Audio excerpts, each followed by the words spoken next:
What's going on, baby blossoms and titans? What's going on, spiritual socialites? What's going on, Vasori and riders? It's your girl, Lady V, in the place to be. I'm about to give you guys a video on 9 witchy thrift store items to look for. And this is gonna not be a super long video, but it will give you a lot of great tips and ideas when you're searching for certain witchy things. Y'all know I'm all about that savings, but I'm all about the witchy culture too. So I'm gonna give you some ideas, and we're thrifting. I love the thrift. I love Goodwill. I love secondhand stores. I love everything about it. It is like you could find some gems in a thrift store. All right. So before I get into it, I am in my spirit room, y'all. I'm in my spirit room. And today is Sunday too. Change the water on them damn altars. Change the water on your altars. You need to be doing this every Sunday, or choose a day. But for me, it's on Sundays, because this is the most on Sundays is the times that I am mostly in my spirit room, and I do a lot of work in here. I have a lot of books out, if you look right here, because I'm working on a for a client, and the ritual is soulmate attraction. So I'm doing a lot of work. I'm gonna do the setup and everything in the next week or so, but I always source and write out the work and the spell and the ritual before I do the work. That's how I roll. I get in my grimoire, I get in my book, my spell casting book, and I do the work. But for the guys that you're just new here, thank you so much for joining your girl. Please watch this video for the whole entirety so I can get up my minutes. Okay? Watch the whole entire video for me, guys. Go through my videos, watch them, support your girl, because this shit ain't easy, honey. It ain't easy. But let's get into the lesson. It's 9 witchy thrift store items to look for when you are a super thrifter like me. Baby, I got this. Let me tell y'all something. You see this dress? Yeah, with my socks on. I got this dress, and I use it for a little house dress at the thrift store. $5, honey. It ain't no shame in my game. And I pair and match, baby. Okay? So let's talk about it. I'm going to give you 9 witchy thrift store items to look for. Now, when you're thrift store shopping for spell components or ritual components and other witchcraft items, you have to know what you're looking for. It also cuts down on unnecessary, like you spending a lot of money. It cuts down on that. Needless to say, we're going to talk about the first item: apothecary jars. Apothecary jars. If you look right here, this is my liquid babies, and all of my jars I keep in this room. I have another room in here, and I got most of these from the thrift store, from mason jars to spell jars. I have hanging jars. I haven't done anything with these yet. What else? These little jars right here as well. I think I got these from Hobby Lobby. 50% off, of course. Some other jars. This is a little jar I think I got at the thrift store. Have a couple of those. I was attuned to this one. Look. Okay. Skull. And haven't used it yet, but this one here I got from the thrift store. So if you practice herbalism like myself, I have a huge herbal apothecary, or you use herbs in spellcraft, and most likely if you walk hoodoo, you are possibly going to be using herbs. You know, there's no such thing as too many glass jars for a witchy witch of a witch. Okay, beautiful glass apothecary jars housewares, anything for your shelves at the thrift store. If you see it and you attune to it, get it. Okay, I have so many jars. I wish I could take y'all into my other room, but it's not clean, so I'm not gonna do that. But I have a lot of different jars for different things, from herbs to stones to liquids. Sometimes even a real crystal one gets tossed in with the glassware. You can also find crystal glass as well at the thrift store, but please be extremely selective, because you want to look for tight seals on the lids, or I had to close my door, honey, because my husband, he need a hearing aid, baby.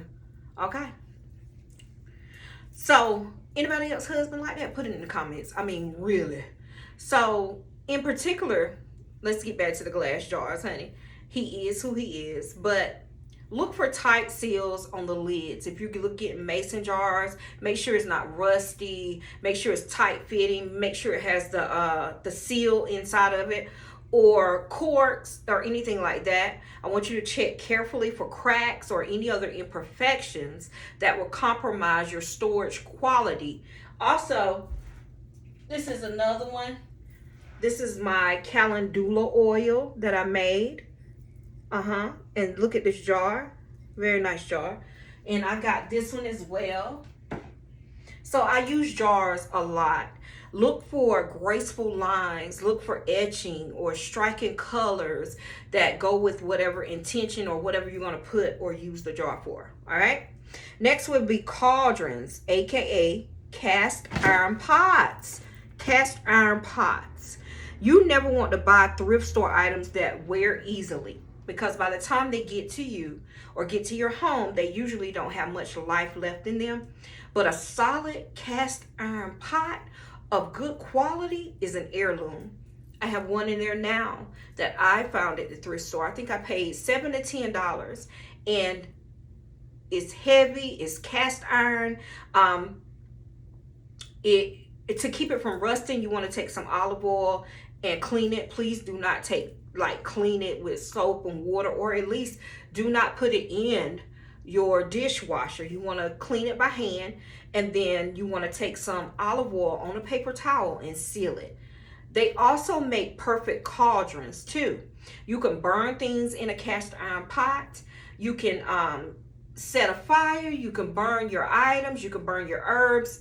In some ways, they often work better than cauldrons that are sold at like specialty occult shops, because kitchen cookware is by definition food safe, fire safe. So pick one up and try one of the many ways to use a cauldron in your craft. Another look into it is books. Books. Hold on, let me show y'all what I found at the thrift store a couple of times. So I'm trying to find, right here, all of my thrift store books, and these are my personal copies, are right here. This is one that I found the other day. It's called Simple Abundance, a day book of comfort and joy. Baby, it's all spells in here. It's look, spells. I'm all into feng shui, room by room. I found this, and this book was 99 cents. This one here was like $1.29. This one was 99 cents. The White Queen. I like to read about anything to do with queens and kings and England. Me right here. So I'll take this to the pool and read on this. One of my favorite movies in life is The Help. This one was 99 cents. I love The Help. And this one here, I just attuned to, and I love to watch Antiques Roadshow. And this is their book, all right? Because I thrift, and it shows you different quality. It was $14, $15. I paid 99 cents for this book. And it tells you what's old, what's valuable. So these are great books to find in a thrift store. When searching for your local secondhand shops, don't forget about all your books too, like I just stated. Your books, your hardback books, go to their section, because sometimes they have books that are very witchy. They have books that's very knowledgeable. They have books that are about spirituality, and you don't even, it's sitting right there in your face. Instead of paying full retail price, 99 cents is great for a book. While an occult book is truly rare to find in a general thrift store, antique book dealers are another matter though. I haven't really found books on alchemy, but believe it or not, many pre-owned bookstores maintain a section for the occult, and these books tend to retain their value very well. So book buyers don't usually pass up good occult titles at all. Also, another thing I could tell you is we have a bookstore called Second in Charles. Second in Charles. If you guys have that type of bookstore in your area, they always have books marked down. And a lot of my personal books, not the ones that I sell, I have gotten from that particular bookstore.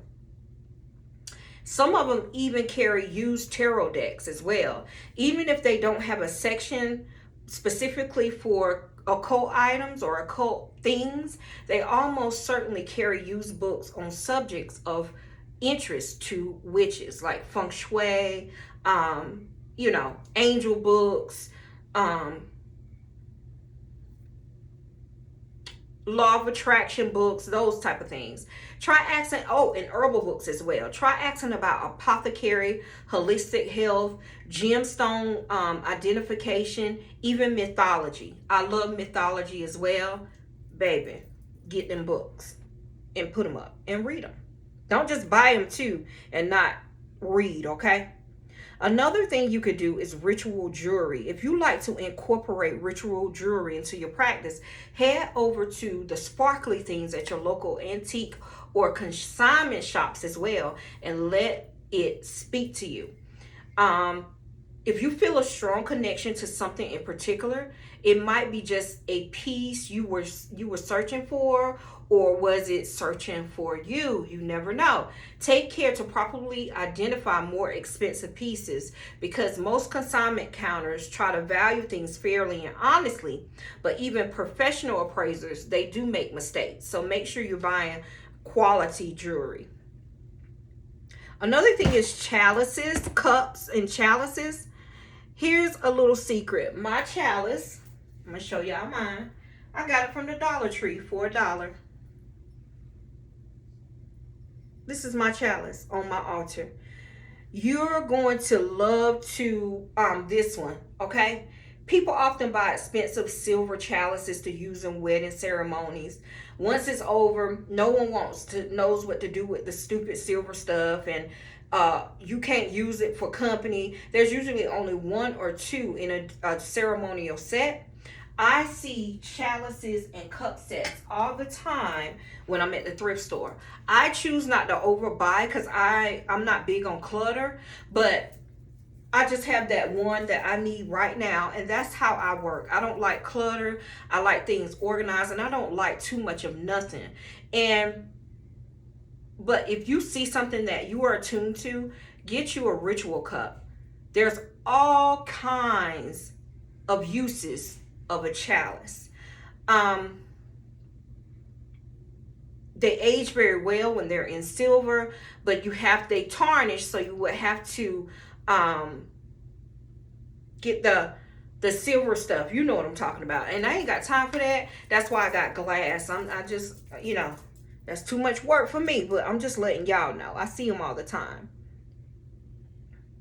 Make sure though, when you purchase a chalice, that it is not engraved with anybody else's initials.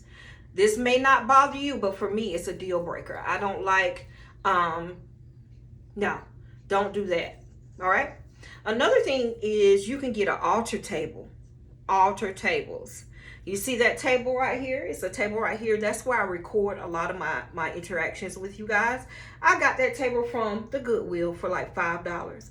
Brought it home. My husband did his artistic things on it and made it mine. So if you want to maintain an altar, but lack a solid surface to set one up on, go to the thrift store.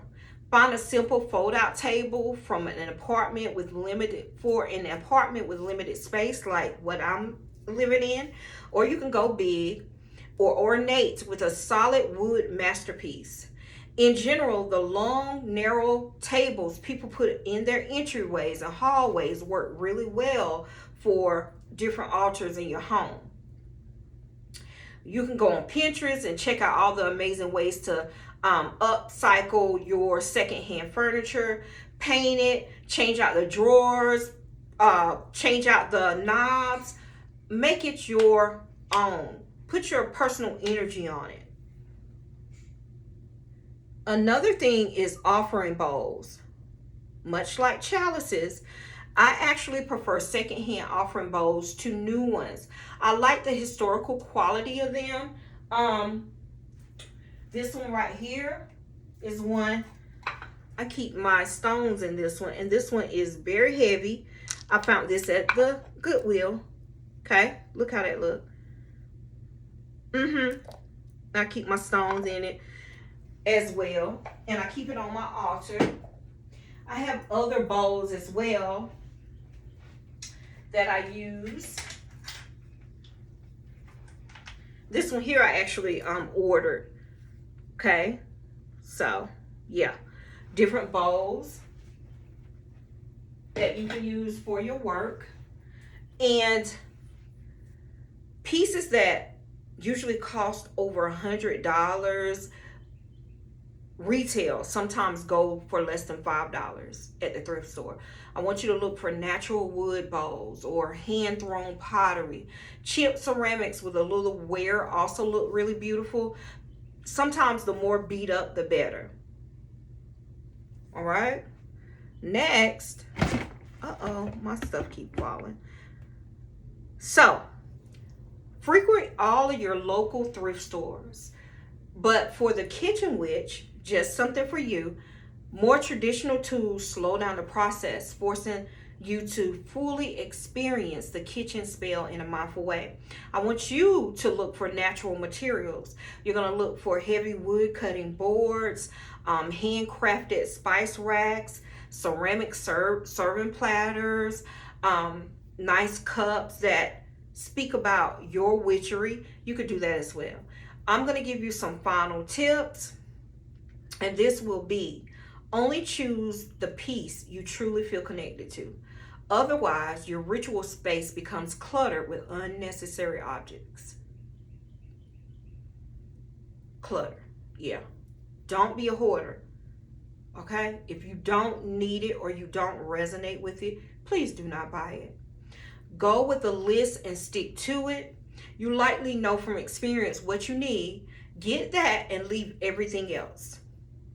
Another tip: most people like to do some kind of energy clearing for used items they intend on using in ritual work. This can be as simple as leaving it in the moonlight, or much more elaborate things such as using smoke to cleanse. Do that. Cleanse the energy off of anything that you purchase, especially if you're going to use it in spell work. Another last thing or final tip is quality, quality, quality. That is your mantra. Thrift stores are so full of stuff, you can't afford not to be picky. Never settle for anything less than gorgeous, anything less than usable and long lasting. That is all I have. Guys, listen, you already know the drill.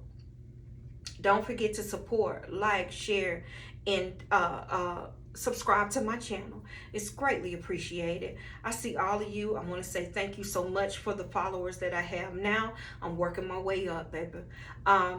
If you're tuned to me and this video, hit a like, please, and give me thumbs up. It's all in all, it'll help me along my way. If you need anything from the shop, visionsbyvasori.com. You already know I do client works. I do all types of works. Go on my site. If you have any questions or concerns, please do not DM me. I usually don't answer those like at all. Go to my site. That's what it's there for. Look, if you have any questions, my store number is 704 284-9898 and allow me up to 48 hours. Sometimes I can answer like within the hour, and sometimes it takes me a little bit if I'm doing other things, but I will get to you. Make sure if you need anything from my shop, reach out. That's all you got to do. I either do it or I don't. Y'all stay blessed and abundantly so. And remember, stay within your witchery. Stay within your craft. Peace.